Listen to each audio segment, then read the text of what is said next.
দিকে আশুলিয়ায় যে লাশ পুরানোর ঘটনার যে মামলার রায় আলোচিত মামলার রায়, সেই মামলার রায় ঘোষণার কথা রয়েছে।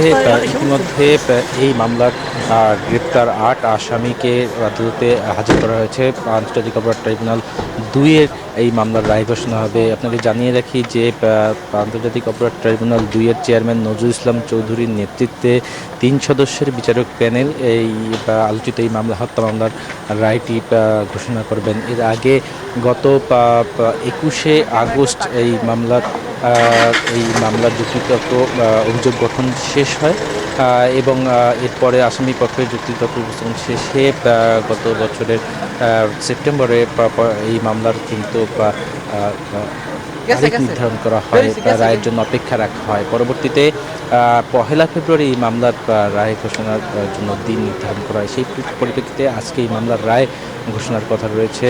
এই মামলায় মোট ১৬ জন আসামি রয়েছে, যার মধ্যে ৮ জন সদস্য যারা গ্রেপ্তার রয়েছেন তারা সবাই পুলিশের সদস্য। এর মধ্যে ঢাকা জেলার ২ অতিরিক্ত পুলিশ সুপার রয়েছেন। তবে এই ৮ জন গ্রেপ্তার ৮ জনের মধ্যে ৭ জন কিন্তু এই মামলার যে অভিযোগ, সেই অভিযোগের সম্পর্কে তারা নিজেদেরকে নির্দোষ দাবি করেছেন। তবে একমাত্র আসামি এসআই আব্দুল হক, তিনি কিন্তু এই মামলার একজন রাজসাক্ষী, নিজের দোষ স্বীকার করে তিনি মামলার রাজসাক্ষী হয়েছেন।